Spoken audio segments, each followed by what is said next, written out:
2 Tawarik 7 ayatnya yang ke-14.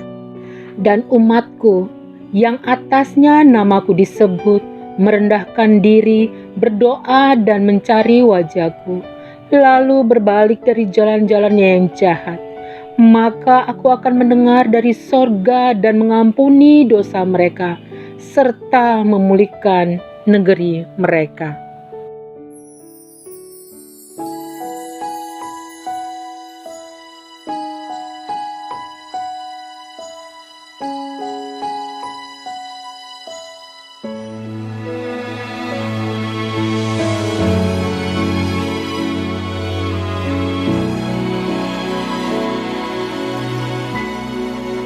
Betapa ku mencintai segala yang telah terjadi, tak pernah sendiri jalani hidup ini, selalu menyertai. Betapa ku menyadari di dalam hidupku ini Kau selalu memberi rancangan terbaik oleh karena kasih. Bapa, sentuh hatiku, ubah hidupku menjadi yang baru, bagai emas yang murni. Kau membentuk bejana hatiku.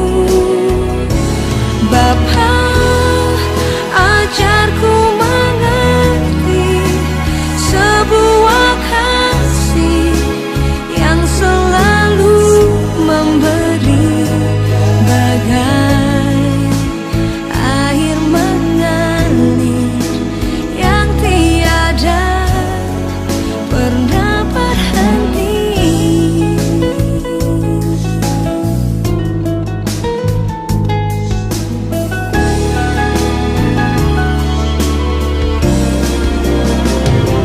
Bapa, sentuh hatiku, ubah hidupku menjadi yang baru, bagai emas yang murni.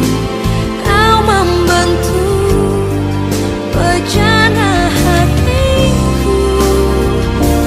Bapa, ajarku mengerti sebuah kasih yang selalu memberi, bagai air mengalir yang tiada pernah berhenti. Kasih-Mu ya Tuhan tak pernah berhenti.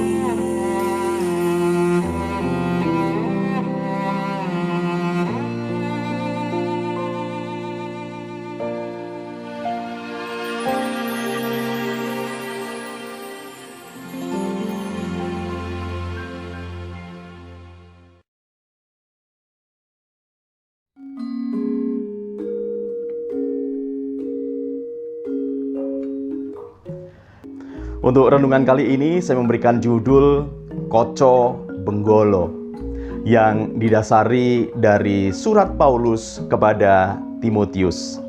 1 Timotius pasal 4 ayat 12b.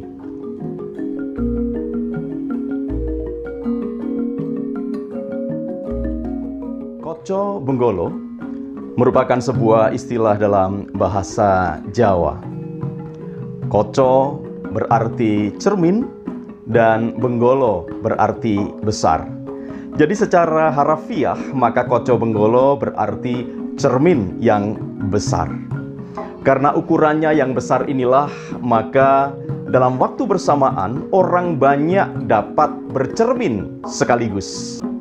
Secara makna, ungkapan Koco Benggolo berarti teladan. Dan setiap orang bisa menjadi Koco Benggolo bagi orang-orang yang lain. Dunia ini membutuhkan Koco Benggolo. Dunia butuh keteladanan. Dalam sebuah penelitian psikologi sosial, ditemukan di sana bahwa kecenderungan manusia adalah meniru orang lain, baik meniru tingkah laku ataupun meniru pilihan. Dan rasanya cita-cita untuk menjadikan dunia ini baik tentu menjadi cita-cita dan harapan banyak orang. Oleh karena itu, Koco Benggolo yang baiklah yang dibutuhkan untuk dunia ini.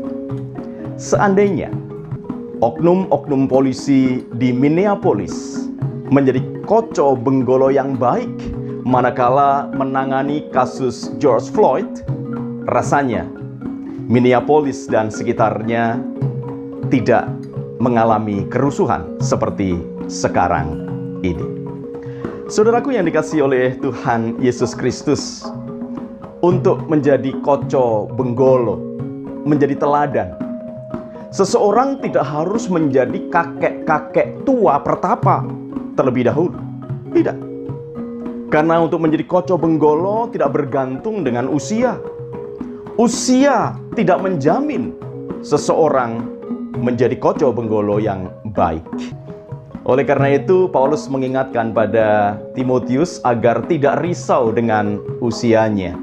Meskipun Timotius masih muda dalam usia, tetapi dia mampu menjadi teladan, menjadi Koco Benggolo bagi orang-orang lain, khususnya umat Kristen pada waktu itu. Hal penting ditekankan oleh Paulus adalah agar Timotius menjadi teladan di dalam kesucian, di dalam tingkah laku, dalam ketaatan, di dalam perkataan, dan juga di dalam kekudusan.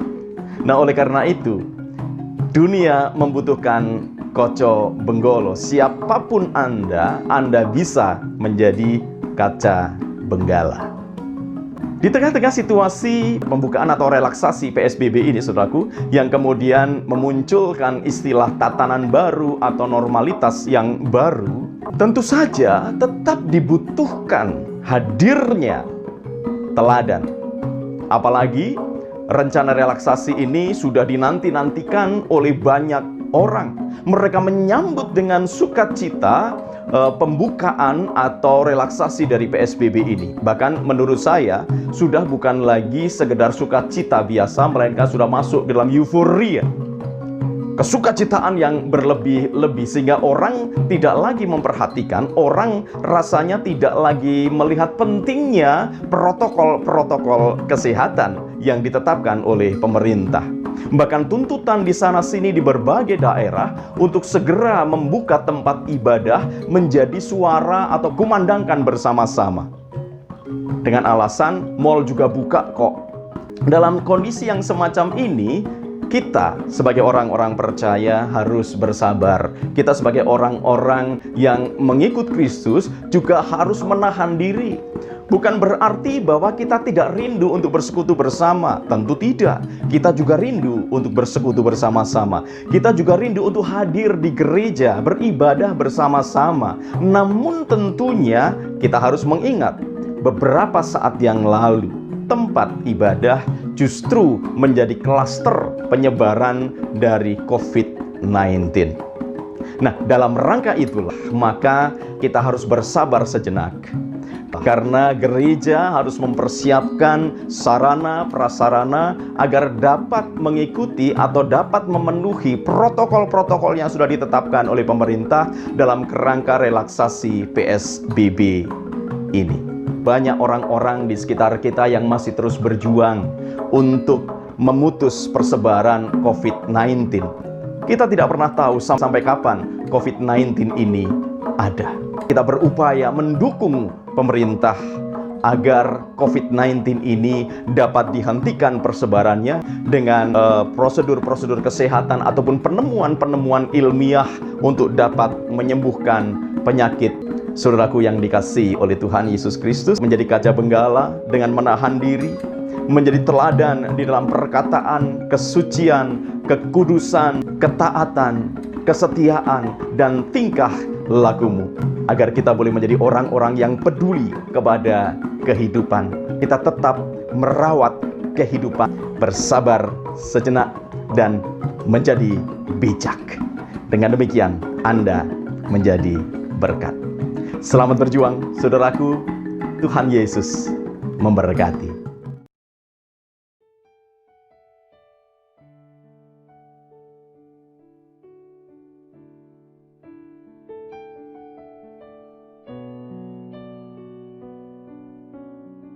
Ya Tuhan yang bertahta di sorga, kami mengucap syukur karena Engkau sudah mengingatkan kepada kami untuk kami menjadi koco benggolo.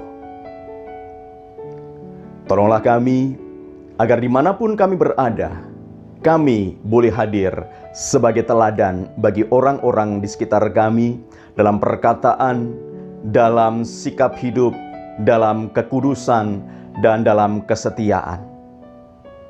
Diberkatilah setiap orang-orang yang selalu berjuang untuk merawat kehidupan.